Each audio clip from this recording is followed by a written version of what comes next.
Hi everybody, I'm Jack and this is Raw Tropical Living. Thanks for joining me today. Well, I'm shooting this on Monday and the week is already off to a great start. Anytime I find sale bananas on a Monday, it's a great start, and I found myself a whole bunch of ones that are perfectly speckled today. And I got myself another watermelon. I had the first good watermelon the other day that I've had, or from around these parts, in years. So I'm keeping my fingers crossed. I bought another one there and hoping it's going to be even half as good as the first one. But anyhow, I wanted to talk about the raw vegan lifestyle for skin and hair today. I do videos every day, so if you're not already subscribed to my channel, I'd appreciate it if you'd hit that subscribe button now and then click on the little bell and check send notifications so you will stay subscribed to the channel. Now all I'm going to talk about today is, like I do with all these subjects, I'm just going to talk about this from my standpoint, from my understanding of it, and from my experience from it. I'm already going to throw some disclaimers out there because people are always looking for an exception. Everybody has an exception, and it's like, but me, and okay, that I don't know. So any skin disorders or diseases, anything that has to do with you know, with immune disorders, like I guess psoriasis, eczema, anything like that. No, I'm not necessarily talking about that because I don't have any experience in that, and I try not to talk about things too much that I don't have any experience or knowledge of. I'm not necessarily, there'll be somebody out there with it. There's always the exception, like I say, that everything everybody's saying doesn't seem to work. You might pick up something here that, you know, something maybe you're doing that you're not doing quite right on this lifestyle that may be leading to it. And somehow too, I'm just going to kind of say, you know, pay attention to your sources out there. As I was just kind of curious what other people had to say about this. And I think people imagine stuff a lot of the times. I think people just kind of have something that happens, or they experience something, and it may only just be one time, and they make a big leap of trying to connect the dots and like, oh, well, it's because of this, or well, it's because of that. When most of the time, you know, we're not diagnosticians. Most of us can't just like pinpoint exactly what we're doing, but you know, we can do the best we can do. Now, where it comes to the skin, I mean, you know, pretty much I didn't have skin issues before this lifestyle, other than I'm getting to be an old man now, and you know, our skin ain't as great as it used to be. I didn't necessarily have that many breakouts. I'd have a little blemish every now and again, but for the skin, pretty much I have good skin. I mean, you know, even for an old man, it ain't all that pretty. I mean, it's spotted. I've been in the sun a lot, but a lot of times if I'm just feeling my face, or, you know, if I'm putting stuff on, like maybe some coconut oil, or even when I'm just washing my face, I'm like, wow, it is nice and smooth. In certain areas, like I can feel, you know, on my back. I do remember not having bad issues back there, not like back knee or any full-on back knee or anything, but I do remember at times, like before this lifestyle, that's the slightest change I've been able to see in the skin, I guess, is that, you know, it's a lot more smooth on my upper back area now. You know, there was always blemishes or dry spots or what have you.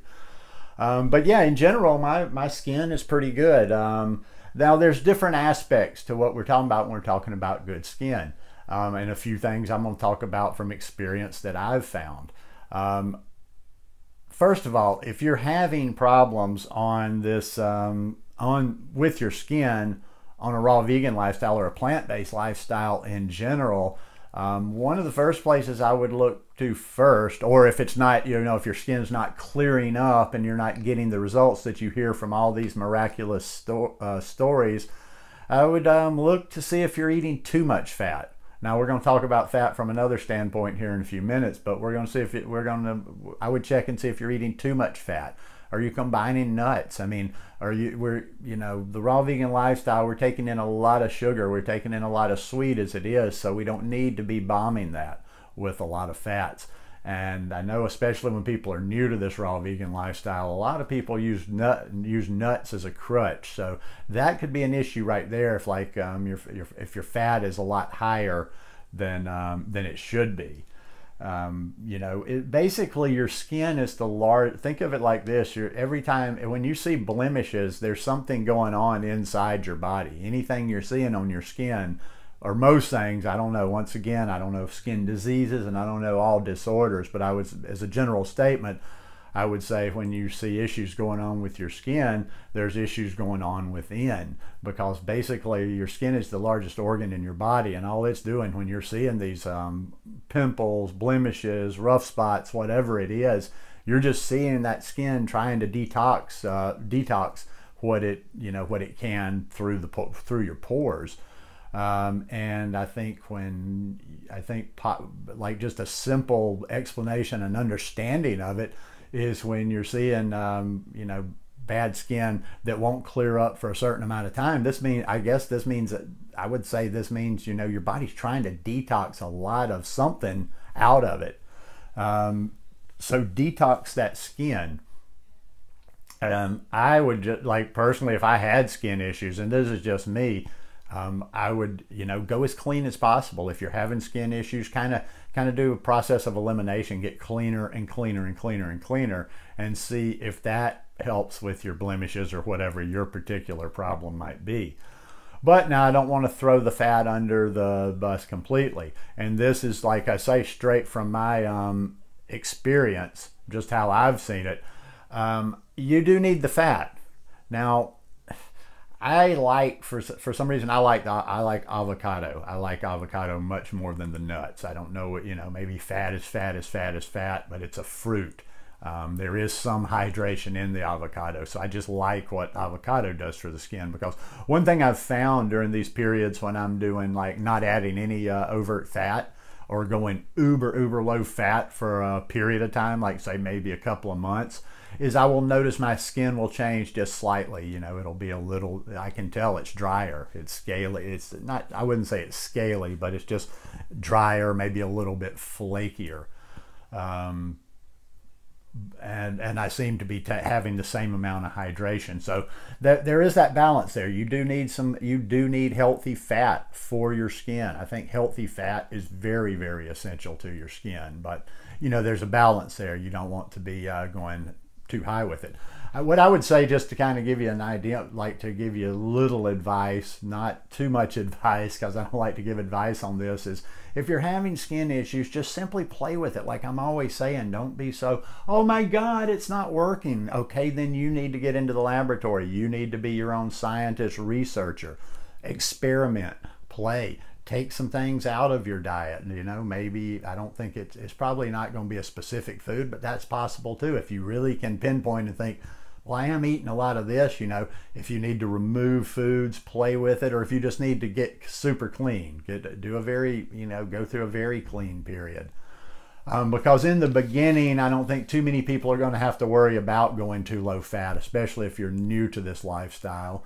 And I think the skin issues tend to come from people that are new to this lifestyle. But as far as the skin goes, I will say I understand that there are exceptions out there. I'm just saying not everybody's the exceptions. There's less exceptions to anything than most people like to think there are. So there's going to be exceptions, but in general, this is a great way to eat for our skin. I mean, all this fruit we're eating is water, especially fruit besides the bananas. We're getting so much good real hydration to our body. So when we're eating these juicier fruits, and as raw vegans, like you hear people talking about it, so we're generally, even if we don't do it perfectly all the time, we're aware about hydration. So hydration is super important to the skin, even if they're not plant-based. I've always noticed, like if you see these women that are in their sometimes late 60s, 70s, that still just look really fantastic, have really good skin.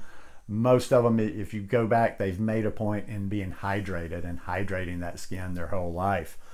As for the hair, I don't know. I can't give a lot of specifics there. I've always had pretty thick and pretty long hair. My hair grows pretty well. I can't necessarily say it's grown, faster since I've become raw vegan.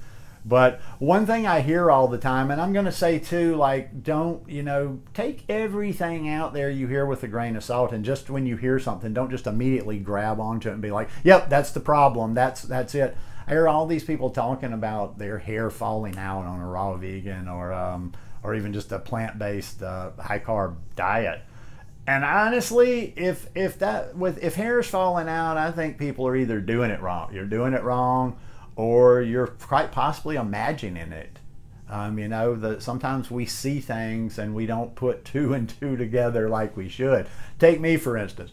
I'm like if you live around me, and this has been going on for years and years, and I don't have any receding hairline, and I am not losing any hair.